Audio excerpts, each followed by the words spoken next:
The observer arrived on Earth without a sound. No lights, no fire, no signal. That was how his species traveled when they did not want to be seen. From high above the planet, he watched the blue world spin slowly beneath him. Water covered most of it. Clouds moved freely, without pattern. Life was everywhere. Too much life. The observer recorded his first thought. Humans are disorderly. That was the official belief. His mission was simple. Observe humans. Study their behavior. Report weaknesses. Do not interfere. He repeated those rules in his mind as his craft slipped into the atmosphere, hidden between storms and satellites. No human noticed. They never did.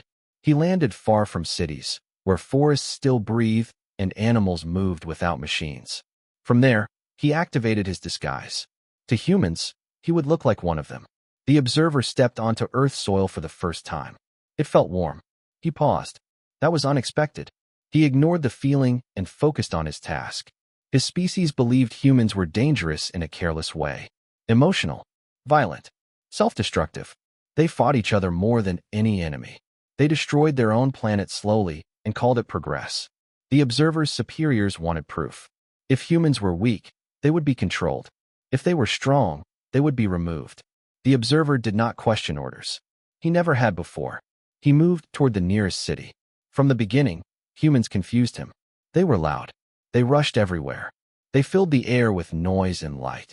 They argued over small things. They fought over ideas.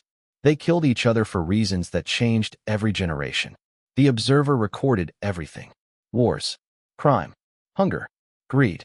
His reports were clear. Humans are unstable. Then he saw something that did not fit. On a street filled with strangers, one human fell. Old, weak, alone. Others stopped. They did not know him. He offered nothing. He was slowing them down. Yet they helped him stand. One human missed work to walk him home.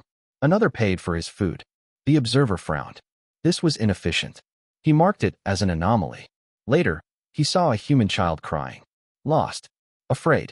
Again, strangers gathered. One stayed until help arrived. Another gave the child water. Another comforted him with words.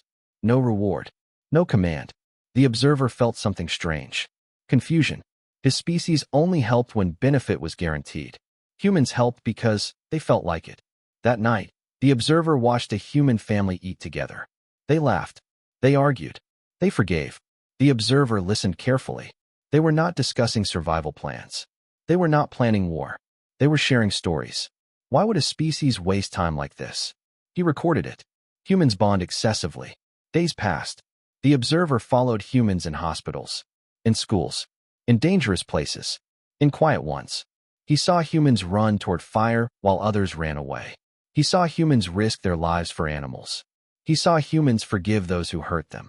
Each time, he searched for logic. Each time, logic failed him. His reports became longer, more careful, less certain. His superiors noticed. They requested clarification. The observer sent data, but he left something out. He did not report the feeling growing inside him, a feeling he had no word for. One night, he observed a human soldier speaking to another. The soldier said, "I'm scared." The other replied, "So am I." They stayed anyway. The observer froze. Fear usually caused retreat, but humans stayed because they were afraid. That made no sense. The observer replayed the moment again and again. For the first time in his life, he did something forbidden. He asked a question. Why do humans choose pain? He could not answer. As days turned into weeks, the observer delayed his reports. He watched more. He listened more. He learned human words. Hope, love, family, home. These words had no direct translation in his native tongue. His species had no need for them, or so they believed. The observer stood on a bridge one night, watching the city lights reflect on the water below. Humans passed him without noticing, laughing, arguing, living. His communicator activated. A direct order. Status update required. The observer looked at the message. Then he looked at the city. For the first time since his training began, he hesitated. He realized something dangerous. He was no longer just observing humans. He was feeling something about them. That was not part of the mission. That was not allowed. Yet he did not send the report.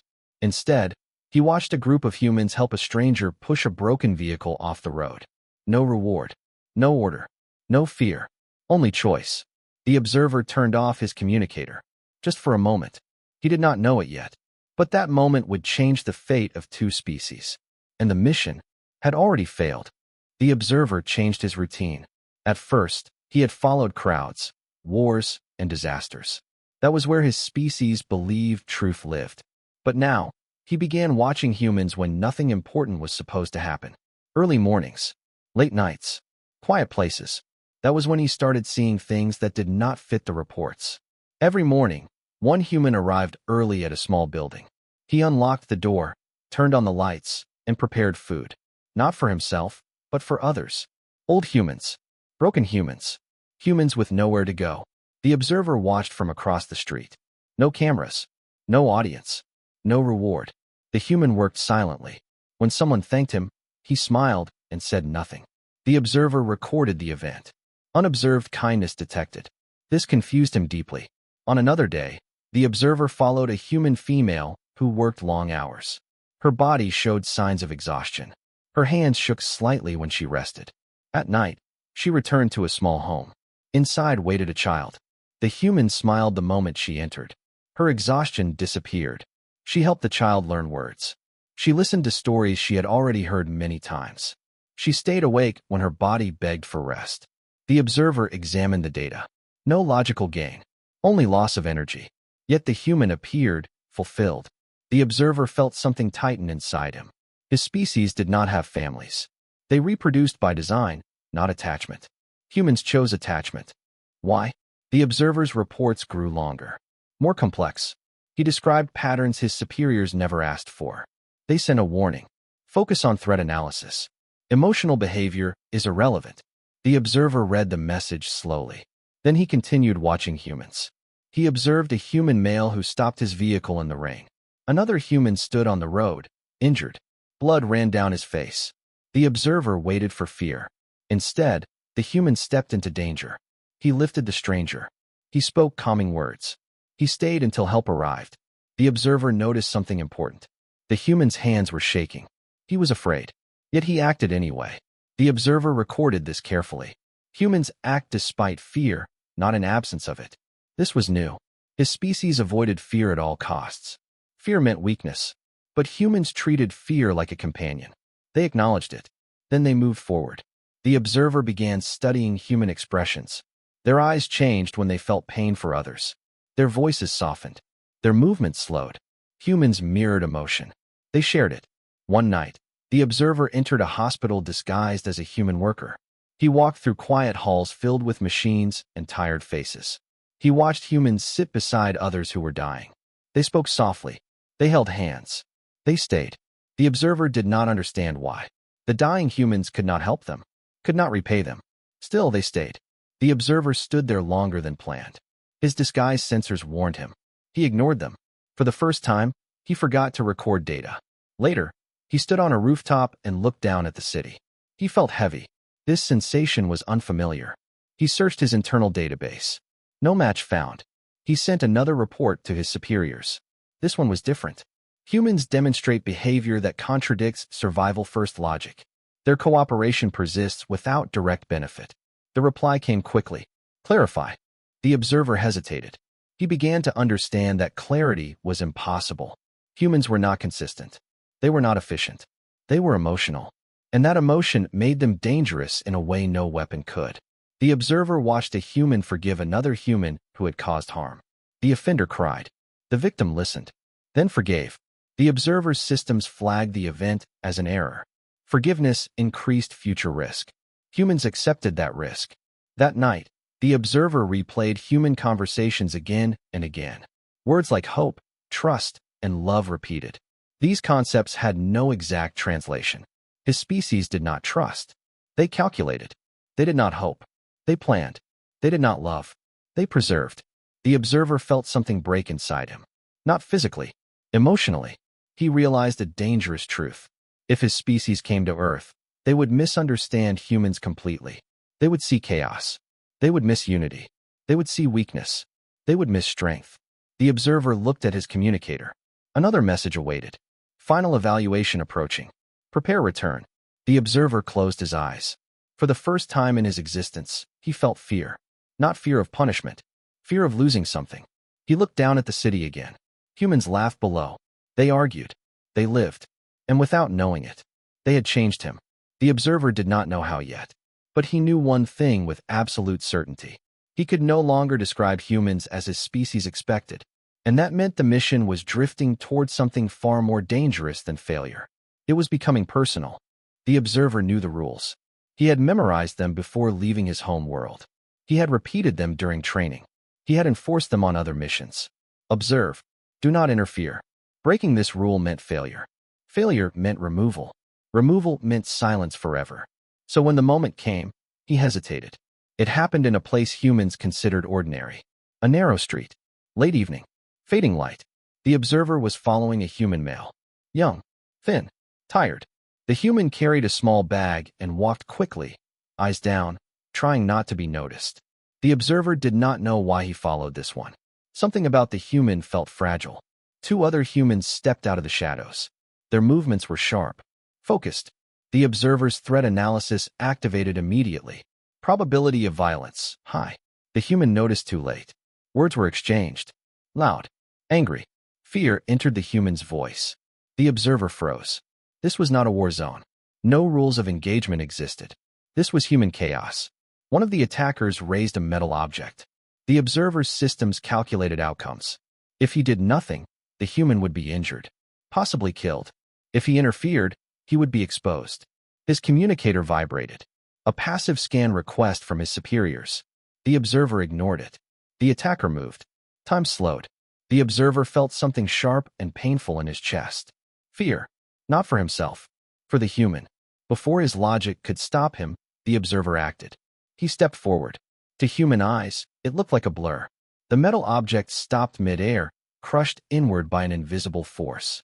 The attackers fell backward, confused and terrified. They ran. The street went silent. The human stood frozen, breathing hard. He looked around. Who's there? The human whispered. The observer realized his mistake. He stepped back into the shadows. The human waited. Listened. Nothing. Eventually, shaking, the human picked up his bag and ran. The observer remained still long after the street was empty. His internal alarm screamed. Protocol breach detected. Interference confirmed. He expected punishment. Instead, he felt something else. Relief. The observer returned to his hidden shelter and shut down all outgoing signals. His body trembled slightly. He had not experienced this before. He replayed the moment again and again. The fear, the decision, the action. He had not calculated the outcome. He had chosen it. This terrified him more than any enemy. Hours later, he watched the human from a distance. The human sat on his bed, hands shaking, eyes wide. Alive. The observer recorded the event privately. Interference prevented loss of human life. Emotional response, intense. He did not send it. The next day, news spread quietly. A robbery attempt failed. No suspects. No witnesses. The observer watched humans talk about it. Some laughed nervously. Some felt anger. Some felt gratitude for being alive another day. None knew the truth. The observer felt invisible again. But something had changed. He could not return to pure observation. The line was crossed. Over the following days, he noticed how close humans lived to danger. How often small choices saved or ended lives. He began to see himself differently, not as a watcher, but as someone standing just outside the story. And that position felt unbearable. His superiors contacted him again. Behavior deviation detected. Explained delay in reports. The observer prepared a response. He erased it. Then he wrote another. Then erased that too. No version felt honest. The truth was simple and impossible. He cared. One night, he observed a human woman standing alone at a bus stop. The street was dark. The area unsafe. He stayed nearby. Nothing happened. But he remained until she left safely. He told himself this was still observation. Deep inside, he knew it was not. The observer noticed new changes in himself. He felt anger when humans were hurt. He felt relief when they were safe. He felt sadness when they suffered alone. These emotions slowed his thinking, but they sharpened his awareness. He began to understand something important. Humans survived not because they avoided pain, but because they faced it together. The observer thought of his species. Cold, precise, alone. They had never faced pain like humans did. They avoided it. Humans lived inside it, and still chose kindness. The communicator activated again. Return window closing. Final assessment pending. The observer stared at the message. He imagined returning home, explaining humans as data points, reducing lives to numbers, erasing faces. He imagined never seeing Earth again. The thought caused a deep ache. That night, the observer stood on a rooftop and watched humans celebrate something he did not understand. Lights, music, laughter. They were alive, messy, loud, beautiful. The observer whispered a word he had learned. Home. He did not know when that word had changed meaning, but it had. The mission was no longer about observation. It was about choice. And soon, he would have to make one that could never be undone. The observer stopped sleeping. His body still entered rest cycles, but his mind did not slow. Human faces returned again and again. The young man in the street, the woman at the bus stop, the old human who smiled even when life had taken almost everything from him. These memories were not data. They were weight. Every rule he had followed since creation now pressed against something new growing inside him. A voice, not from his species, from himself. The observer tried to return to normal observation. He forced himself to record violence again. Arguments, theft, war footage. He reminded himself that humans hurt each other constantly. But now he saw something else behind every act. Fear, loss, desperation. Humans were not cruel by nature. They were wounded. That realization shook him deeply. His communicator activated with a sharp tone. This time, it was not a request. It was a command. Immediate return required. Deviations unacceptable. The observer felt his body tense. Return meant evaluation. Evaluation meant truth extraction. Truth extraction meant his emotions would be discovered. Emotion was contamination. Emotion was failure. He tried to prepare a final report that matched expectations. Humans are unstable. Humans are emotional. Humans are dangerous. His hand stopped. The words felt false. He deleted the report. Instead, he watched a human funeral. Rain fell gently. Humans stood together, silent. Some cried openly. Some stared at the ground. One human spoke about love, loss, and memory. The observer felt pain in his chest again. Not physical pain. Something deeper. Humans carried loss like a shared burden. They did not hide it. They did not erase it. They carried it together. His species erased weakness. Humans honored it. The observer realized something terrifying. If his species arrived on Earth, humans would not be ready. Not because they were weak, but because they would try to talk first, to understand. And his species did not talk. They acted. That night, the observer reviewed his mission logs from the beginning. Every moment of confusion, every delayed report, every missing detail. The pattern was clear. He was no longer an observer. He was involved. And involvement meant responsibility. The communicator activated again. Final warning. Return or be classified as defective. Defective. The word echoed in his mind. He remembered the human child he had seen weeks earlier, learning to speak. The child made mistakes. Fell. Tried again. Humans called this learning. His species called it defect. The observer stood on a bridge again, watching the river flow beneath the city lights. Humans walked past him, unaware. They trusted the world more than it deserved. He felt anger rise. Not at humans. At his own species. They saw strength only in control. They saw weakness in care. They believed fear was failure. Humans believed fear was honesty. The observer realized something painful. If he returned, he would help plan Earth's future. A future without choice. Without forgiveness. Without kindness. He imagined human cities silent. Families broken. Stories ended. The image felt unbearable. His communicator pulsed again. Return window closing.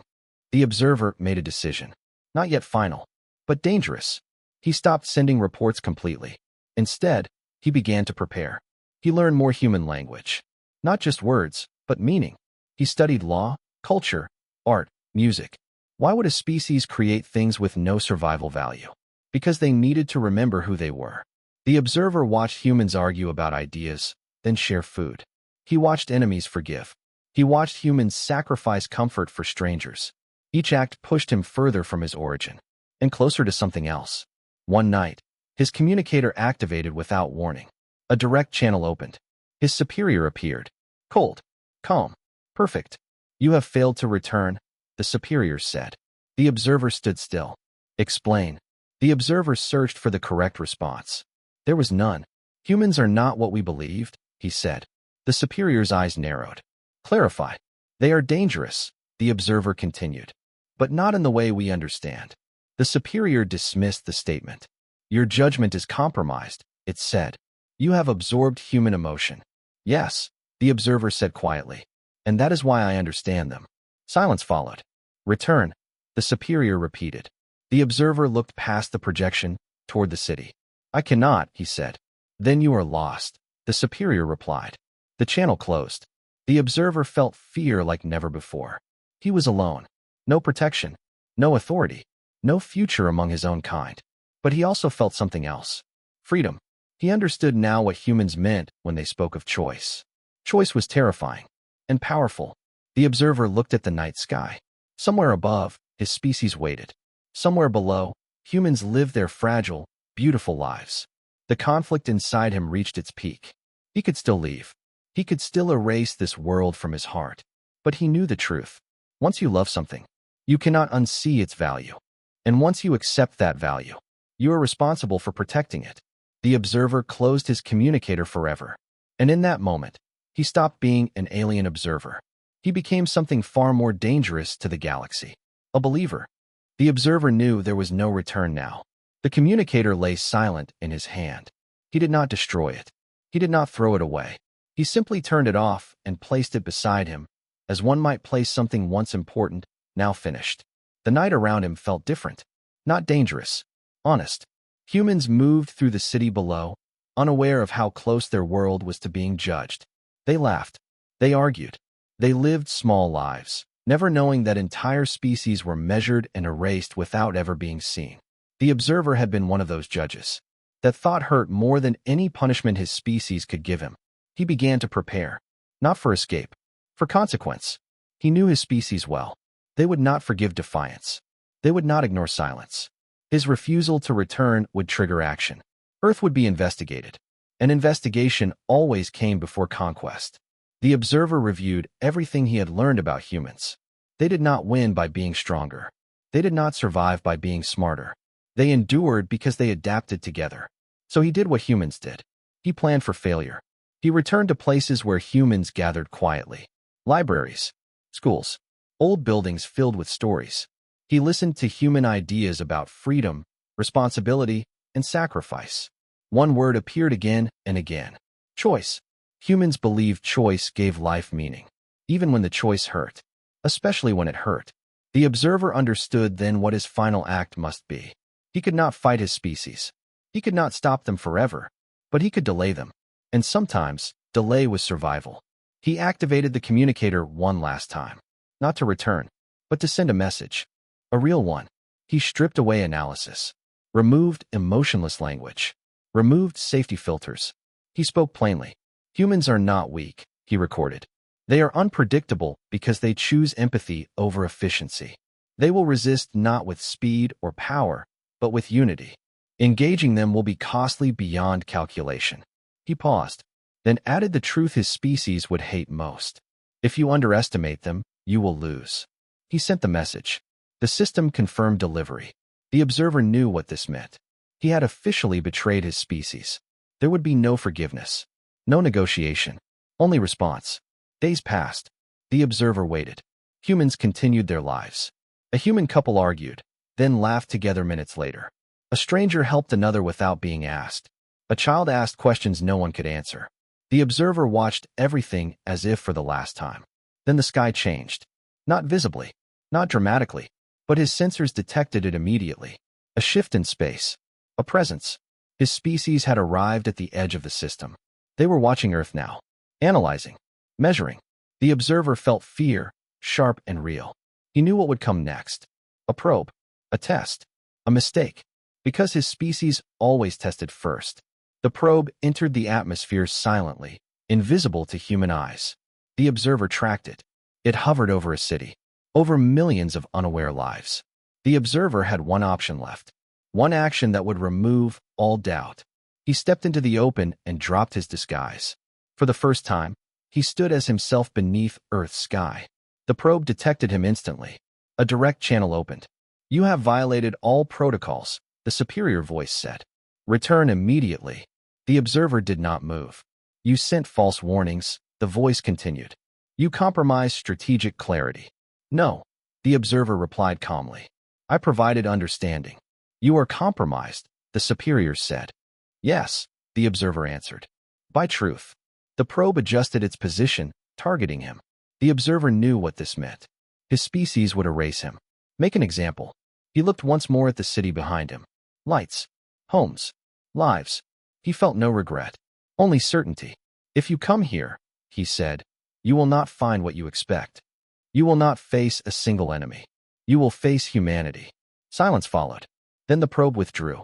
It did not leave, but it moved farther away. Confused, the observer smiled for the first time, not because he had won, but because he had bought time. Hours later, the communicator activated again. A new message. Short, cold. Earth classified as high risk. Further observation required. The observer exhaled slowly. Earth was safe. For now. But he was not. He knew his species would never allow him to return. He would live the rest of his life as an exile. Among humans.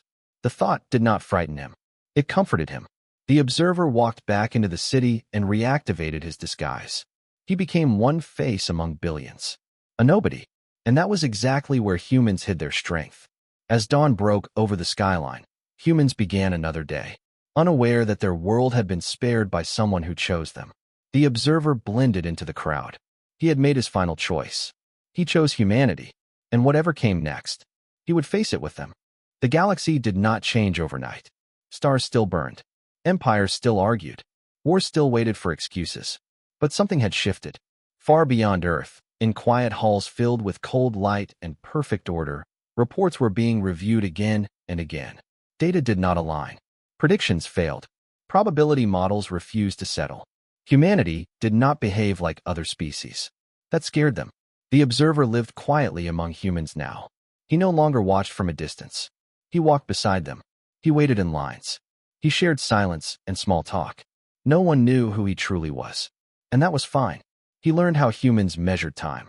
Not in cycles or missions, but in moments. Birthdays, losses, memories, promises.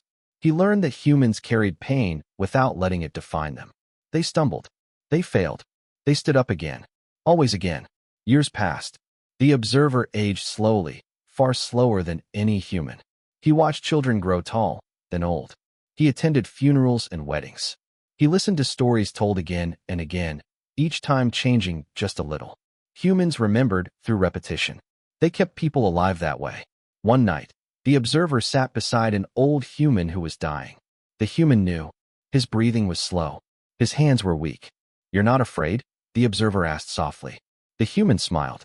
I've been afraid my whole life, he said. But I was loved too. The human passed quietly. The observer stayed until morning. That was when he understood something his species never had. Love was not the opposite of fear. Love existed with fear. And that made it stronger. Far away, the observer's species debated. They sent more probes. They watched Earth carefully. They waited for weakness. But humans never presented a single point of failure. They argued loudly. They disagreed constantly. They made mistakes.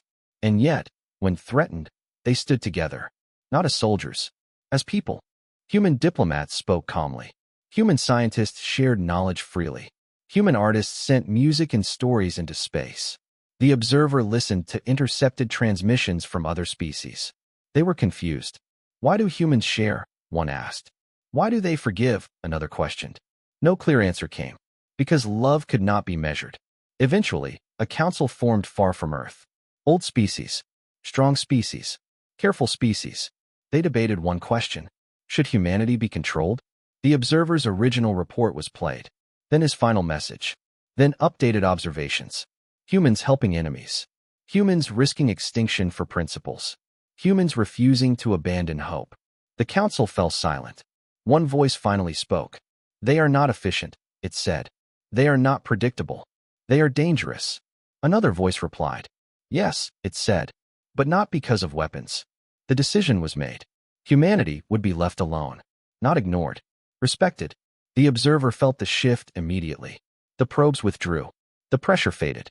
Earth remained small and loud and alive. The observer stood on a hill one evening, watching a human city glow under the stars. Children laughed nearby. Music drifted through the air. He remembered who he had been.